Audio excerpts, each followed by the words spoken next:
368. Escapism. Chalcedon Report number 34, June the 17th, 1968. One of America's original and greatest bleeding heart liberals was Horace Greeley, famous editor and socialist of Lincoln's day. Greeley was not a Christian but a humanist. Of him, President Andrew Jackson wrote, "Greeley is all heart and no head. He is the most vacillating man in the country. He runs to goodness of heart so much as to produce infirmity of mind."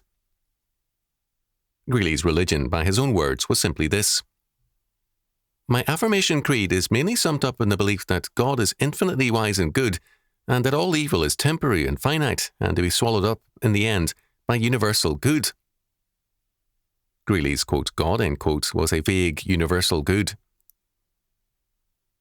As a result, it always bothered me to read that this agnostic and bleeding heart liberal supposedly had a deathbed conversion and died murmuring, "It is done. I have fought the good fight. I know that my Redeemer liveth." Various church papers, preachers, and writers have made much of that statement, but it never rang true to me, no more than it did other last words of some famous old reprobates. But Henry Luther Stoddard quotes it in his book, Horace Greeley, as do others. Lucius Beebe in The Big Spenders gives us another version. Whitelaw Reid, editor of the Tribune, who gradually took over ownership from Greeley, was at Greeley's bedside with Greeley's daughters. Greeley, at the end, opened his eyes, saw Reid and muttered, "You old SOB, you stole my newspaper."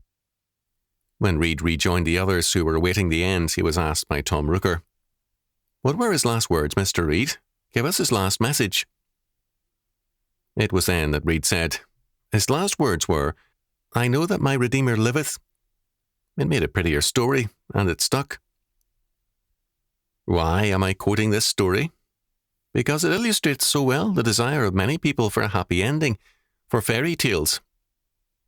A few years ago, when I spoke in one city, a woman told me, the entire group knew the story from her, that Charles Darwin had renounced evolution in his old age and died a Christian. Also, she claimed this could be found in a book she had seen of Darwin's letters, and that the book had since, quote, disappeared, end quote, from the public library. I stated that I owned that book, and it contained no such statement.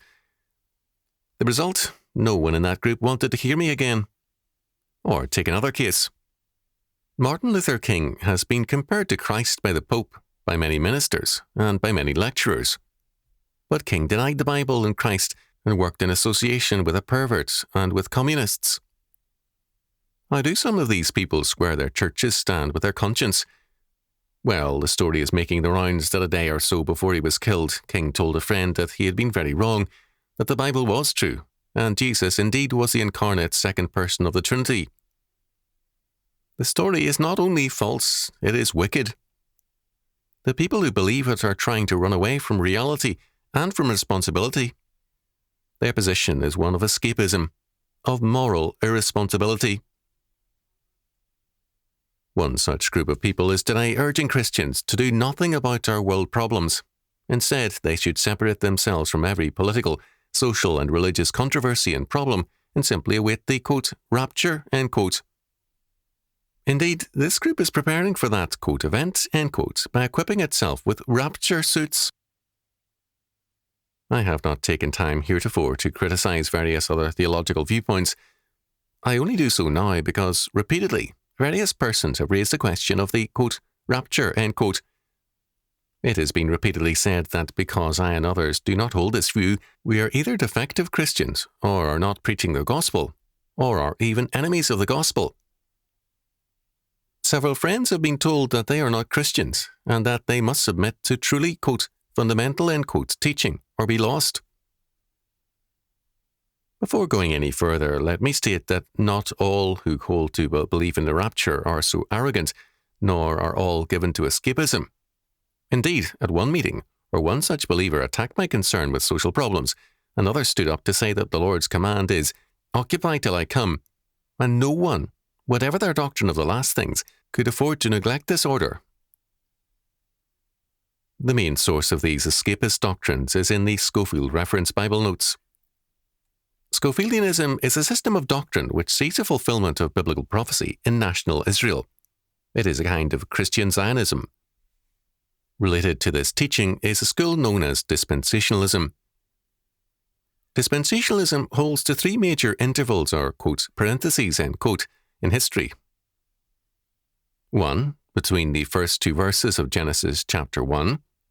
2. The church or mystery parenthesis between Pentecost and the rapture. And 3. The Jewish remnant parenthesis, a 7-year interval between the rapture and the appearing. Schofield basically accepted this system. Dispensationalism is essentially evolutionary, while claiming to be fundamental. Instead of a God who is unchanging, it gives us a changing God. It makes room for modern geopolitical theories. It becomes antinomian or anti-law. A major dispensationalist group, the Plymouth Brethren, emphasize otherworldliness and a surrender of this world and its problems. Some have refused to hold public office, to take daily papers, to vote, or to become involved in the world's activities by trying to establish Christian law and order.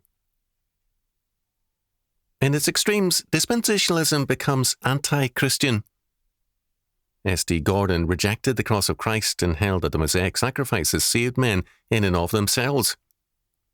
He wrote of the cross, "It can be said at once that his dying was not God's own plan. It was a plan conceived somewhere else and yielded to by God.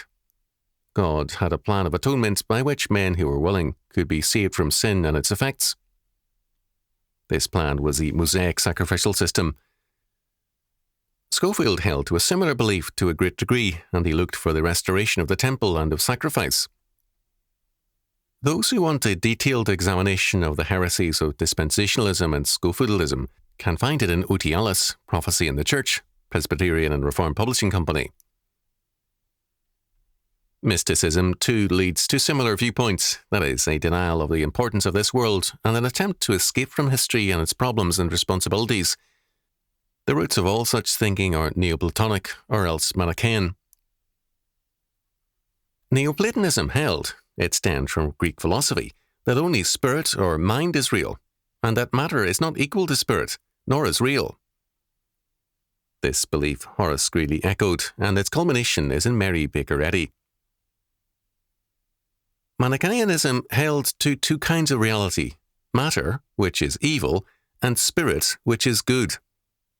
In some versions, such as Marxism, matter is good and spirit is evil, or, in an inverted Neoplatonism, non-existent.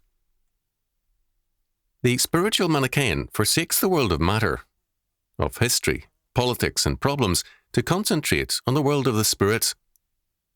The quote-unquote higher Manichaeans said marriage was evil, and put marriage on the same moral level as rape and incest.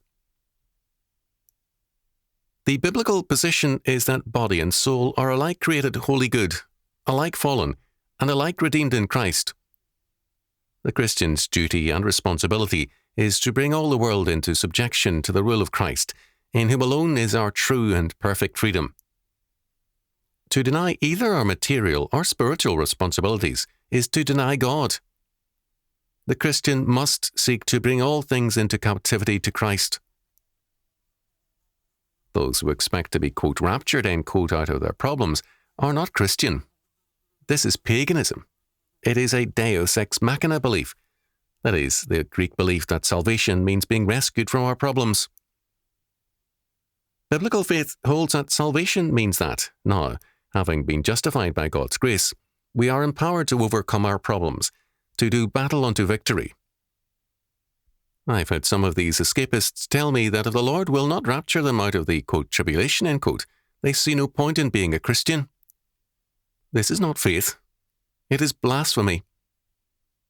The quote-unquote rapture, incidentally, is not to be confused with the doctrine of the second coming, which is different. I do not find this escapist doctrine of the rapture taught in the Bible. I do find a commandment which declares that the church must teach all nations, Matthew chapter 28, verse 19. Men and nations are to be brought into subjection to Christ the King and his law word. We have been saved, not to run from the world, but that the righteousness of the law might be fulfilled in us. Romans chapter 8, verse 4. The world must therefore be brought under God's law. This is not escapism. It is a marching order